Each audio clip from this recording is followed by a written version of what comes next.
Okay, so today I'm incredibly excited to be sharing another one of our amazing clients and their testimony.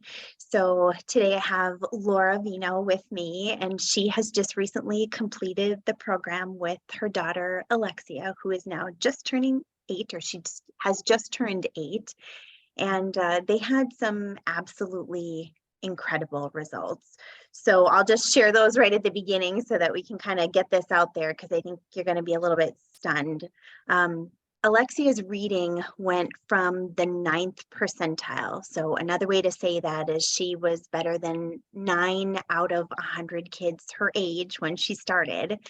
And she finished the course at the 97th percentile, which means that she's decoding words better than 97 out of 100 kids her age. And spelling was another wildly successful venture. So she started at the 16th percentile and ended at the 32nd. And that was just on her own being able to spell those.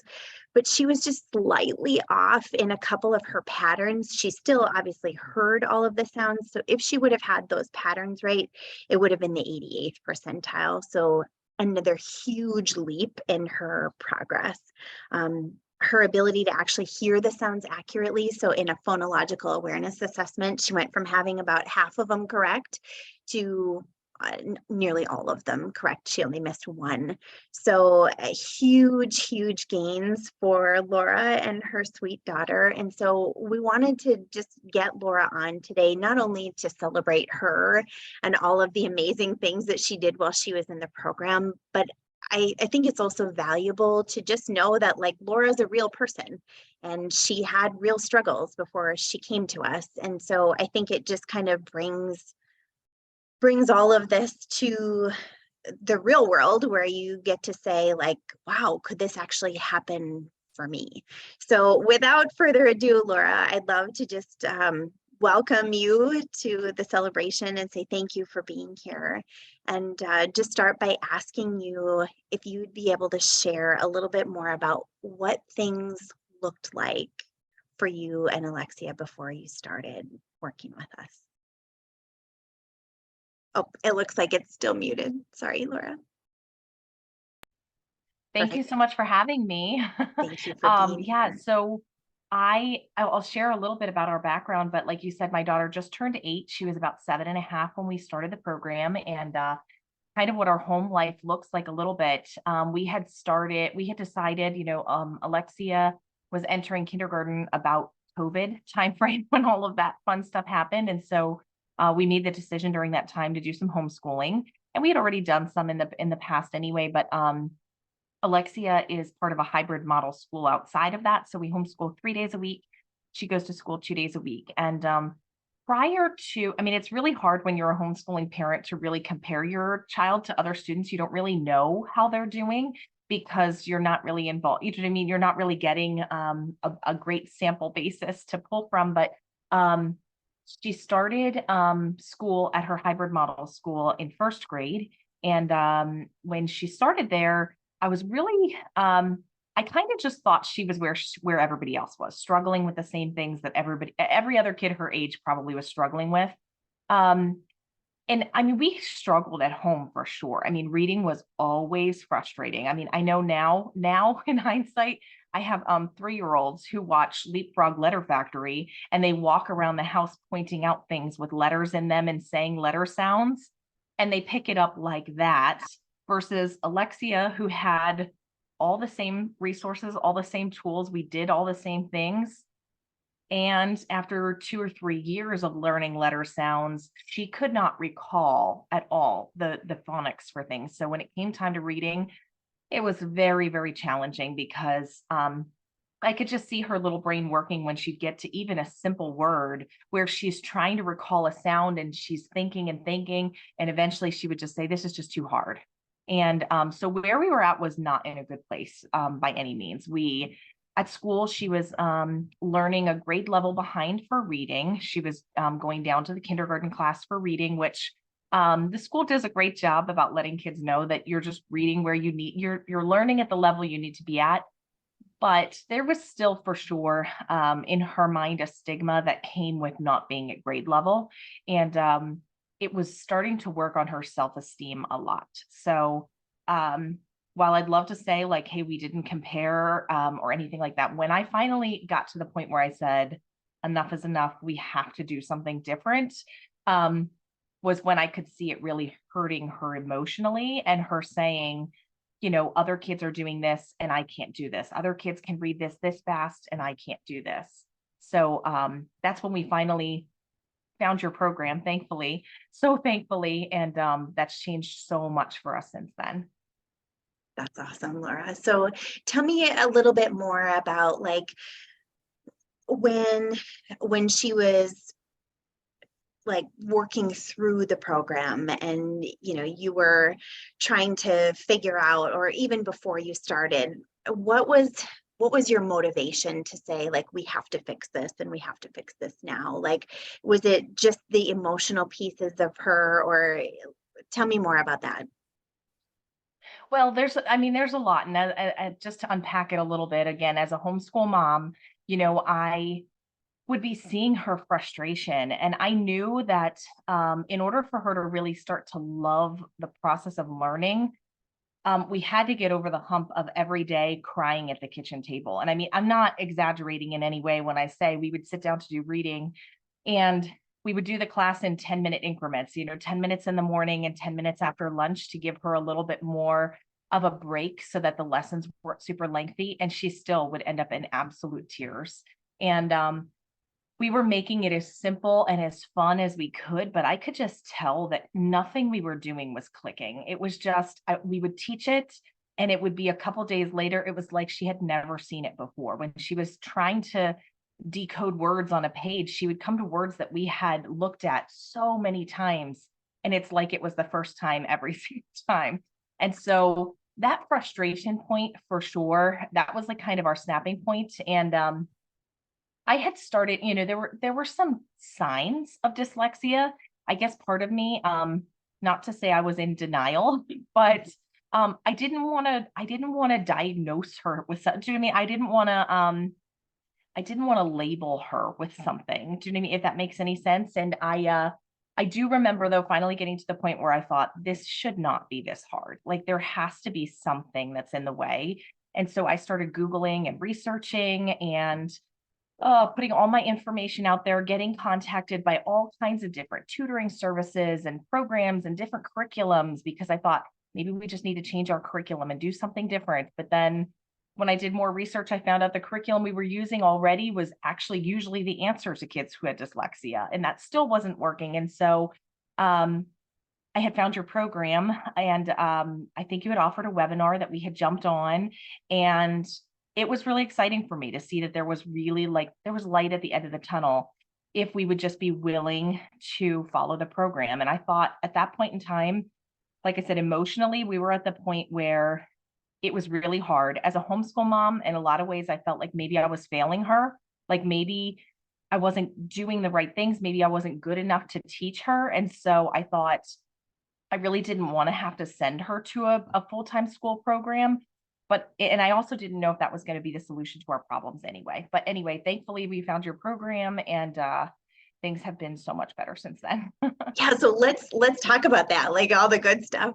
So, I mean, obviously her data is incredible, but tell me more about what it actually looks like for her now. Like, what are some of the things that she does now or that she approaches that maybe she Mhm. wouldn't have in the past? It is like night and day different to think of how she was. We started this program in the summer for her summer break because I thought I didn't want to try to stack more things on her plate than she already had. But we decided to spend the summer going through the program, and it is so incredibly different. I mean, just thinking back through the modules that we did and what her ability levels were at and all of that. But she, prior to doing the program, I mean, she could not read independently at all. Like, not, I mean, when I say not at all, if I had asked her to sit down and pick up an easy reader book and read through it, she was doing a reader for school that was very, very simple, all short vowel sounds. It was a very yeah, she was not reading well at all, and it's certainly not independently. So she today reads her brother and sister's bedtime stories And it's pretty incredible. I mean, they're just simple things that that she's been able to do. And I'm sorry, I have a little one coughing here in the beginning. But yeah, the things that she's been able to do as of today, I mean, it seriously is like night and day. When I watch her, like knowing how much she struggled to where she is today, when I see even just simple things happening, like her picking up a book and going and reading a bedtime story to her brother and sister, is like it's such a huge reward and victory. Oh, big time. Yeah. So, I mean, and tell me more about the writing. Like, what is that looking like nowadays?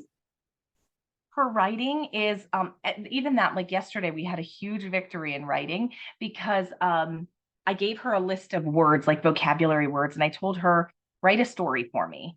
And she loves horses, so I gave her a list of about 10 pretty challenging vocabulary words and asked her to write a story. And she sat at the table and wrote, I'm not kidding you, Dr. Troy, for like 2 hours.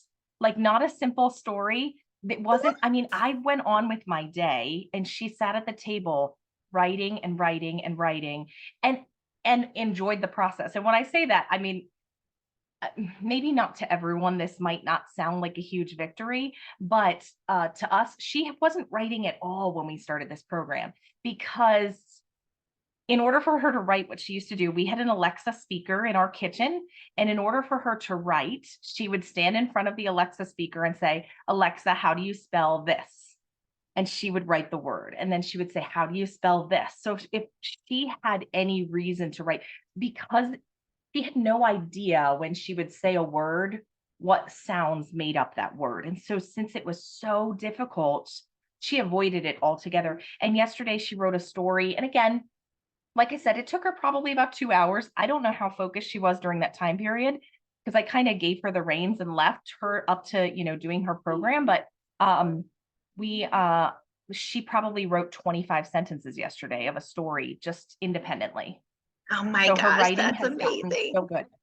And that's not even to say like the quality of the writing, the things that she honestly goofed up, like as far as like the spelling in the spelling, was just that her she would start to apply rules that Yeah, she knows from school that don't apply in that particular situation. So phonetically, everything was honestly pretty much perfect. that's amazing. So it's a huge, huge victory for That's sure. so awesome. And I mean, to know the difference between, like not writing at all and feeling really frustrated with like just trying to spell period, to being at that place where you can sit down for 2 hours and write something and not Mhm. bother you. So, I mean, tell me more about how it's changed for you, because I would imagine that it is pretty stressful. Like that's your baby, right? And your baby's struggling, you see your baby crying, like that's just painful on a mama heart to see that kind Mhm. of pain in your child. And so tell me more about what it's been like for you, especially as a homeschool mom, to live in this space now as opposed to what it was like before. Oh, again, it's hard to even describe how different it is, but um I would say like the biggest victory in that sense is honestly her mindset, which is not, it's completely unexpected to me because I thought we were just entering a program for her to learn to read better. I thought that's what we were getting into.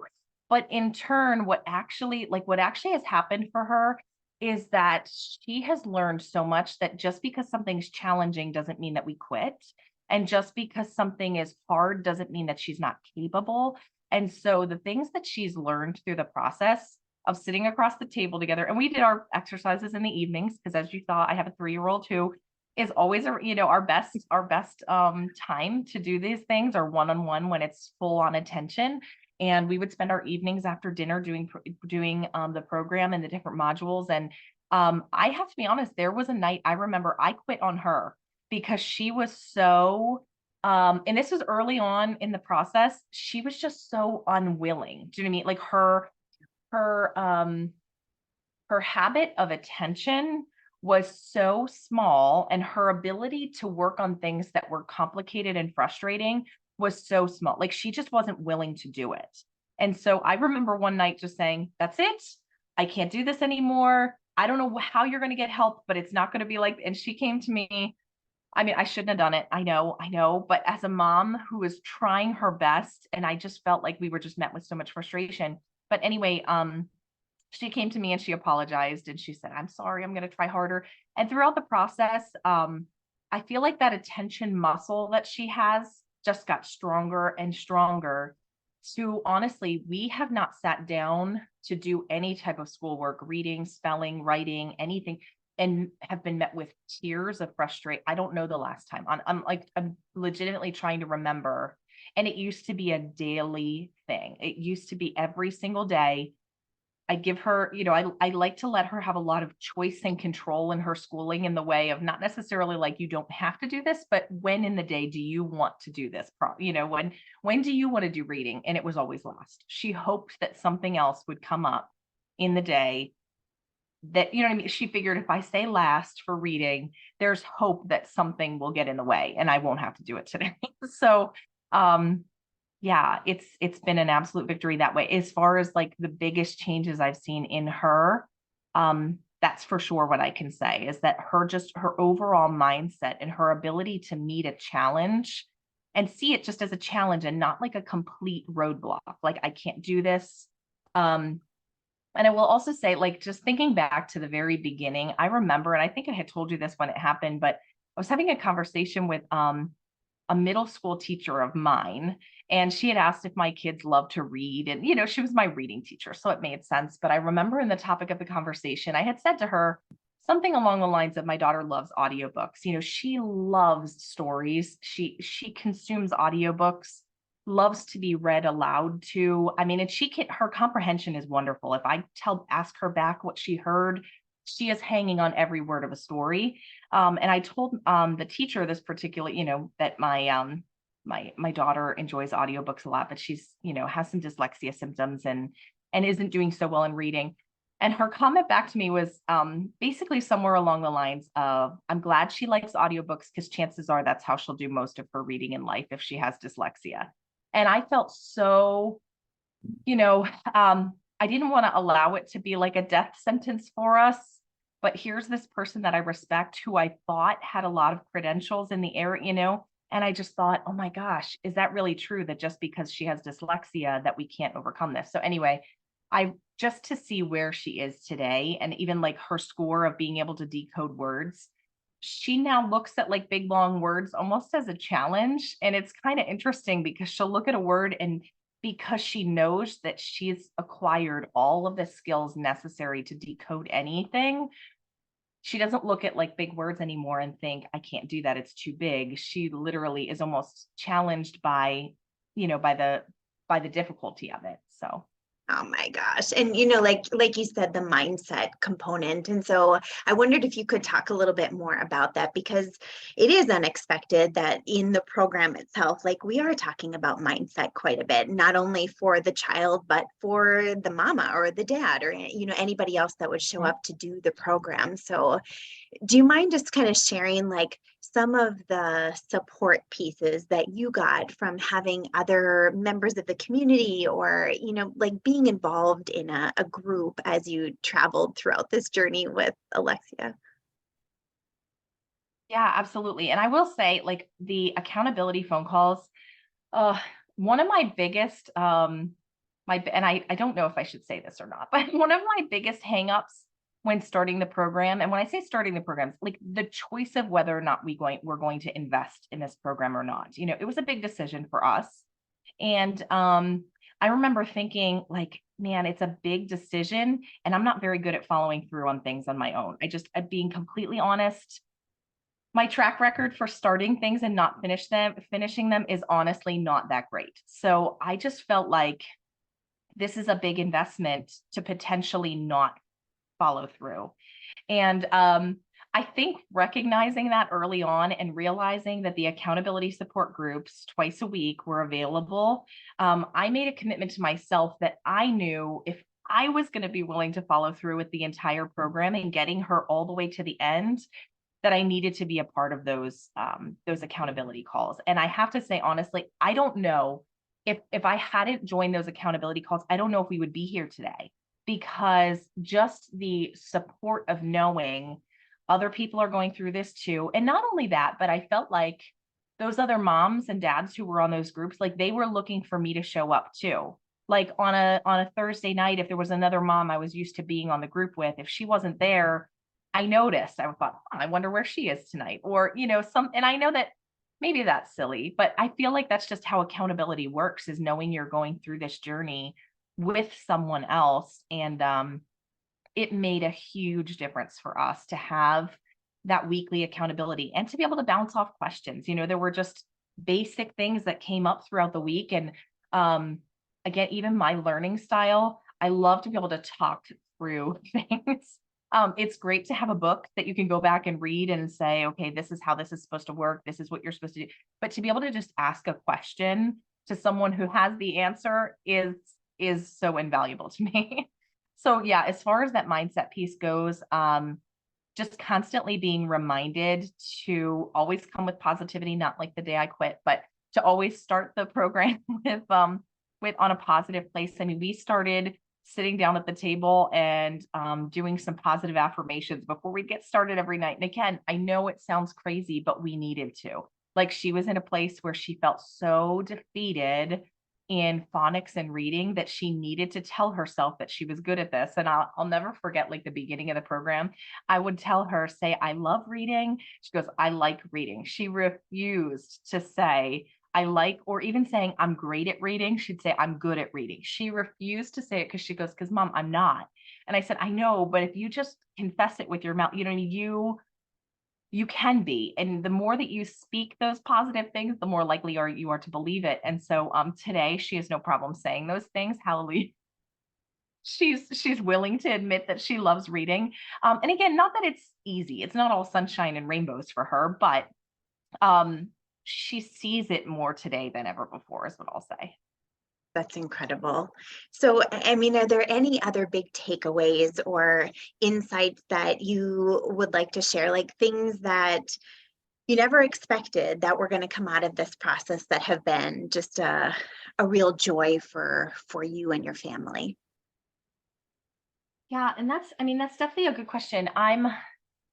When we started the program, I had no idea what to expect. I had been printing out worksheets on dyslexia. And when I say worksheets, like strategies to try to overcome these things. And I had no idea what to expect. But when I saw the results that were shown in the webinar, I thought, whatever it is, I'm willing to try that, because the things we've been trying have not been showing us any type of success. So I will say, like, I just was very trusting of the process the whole way through, and saying, if this is what we need to do, then this is what we'll do. I mean, I didn't necessarily know how these different steps were actually going to affect her brain the way that they did. But yeah, I will say, the other thing is, my daughter was 7 when we started the process, 7.5. And I kind of just wondered, like, some other educators and things that we had some contact with had said, well, just learn at her own pace. She'll come around and all kids catch up eventually. And we had heard things like that. And I think it was very well meaning, but we just had decided that if there's something we could do now, we wanted to fix it early. We didn't want to wait until this was a huge, and I mean, it already was affecting her self-image, which, like I said earlier, was the final straw for us that said we have to do something, because I hate to see her so upset. I hate to see my daughter thinking she's stupid, or she's not capable, or she's not smart. And so, yeah, those were some huge, I mean, just making the decision that she's not too young. She's, to me, if we're going to fix this, it's better to fix it early as opposed to late. To me, I mean, I'm sure it's better late than never too, but thankfully we didn't have to get to that point. We were able to recognize it pretty early on. But yeah, I mean, today, just basic things that we find so much joy in. And I think I said this during one of our accountability calls, but I remember, like, something that I always thought was really neat. And I went to public school, so I was at school 5 days a week. My daughter's only there 2 days a week, but I pack her a lunch. And I remember thinking, there were kids in my class that their moms wrote them notes in their lunch boxes. And I remember thinking, oh my gosh, that's so thoughtful. And I always said, I'm going to do that with my kids when they go to school. The problem is, my daughter couldn't read them. No matter what I would try, I would sit with a note and try to think, how simple can I make these words that she can do it? And I would say, honey, did you get my note today? And she'd say, I did, but I had to ask the teacher to read it because I couldn't do it. And yeah, that's an emotional one for me, just things that grab at your heartstrings, because now I can write her a note. And if I don't, she notices and she'll say to me, Mom, you didn't write me a note today, because she loves the little like piece of encouragement, just a little bit of encouragement throughout the day from her mom to let her know I believe in her. She's doing a great job. And so, I know it sounds crazy because it's just some simple little thing, but the ability to write my daughter a note in her lunchbox and her be able to read it, was a huge, huge victory for us. Probably more for me than her, but just the ability to have her be able to do that. Well, and I think, sorry, the thing that I think is really beautiful Oh, is that you weren't willing to take no for an answer, and that's the common denominator in all of you guys, like you all show up fully. I mean, yeah, I don't know that there were accountability calls that you missed, Laura. I mean, you were not willing to say that this is going to get her, this isn't going to define her, we're not going to just read audiobooks, she's not going to just talk to Alexa to try to figure out how to spell things. Like, you weren't willing to take that no for an answer. And I think you've held true to your belief that she is capable, and that no, maybe she wasn't there yet, but you were going to see it through, that she did get there. And so I think that's not to be underestimated either, because your tenacity throughout this entire process is a huge part of the reason why she went from the 9th to the 97th percent. I mean, that's incredible. That's absolutely incredible, Laura. And we couldn't be more proud of you for what you've done throughout this process. So I want to say thank you from the bottom of my heart for being a client in the program, and for giving us a beautiful story to share about what is possible for a little person and a mama bear, and how you can really, really, truly turn a life around. Well, thank you. And thank you for your program. Thank you for advertising your program, because I know, I mean, I'm sure you were out there prior when I was looking, but just the ability to be able to find what you had to offer, and just always being there to answer questions and support her and me throughout the whole process. It's just, it's absolutely amazing. So I thank you so much. Yeah, Laura, thank you for being here. Thank you for sharing your story. You are incredible. Thank you. Mhm.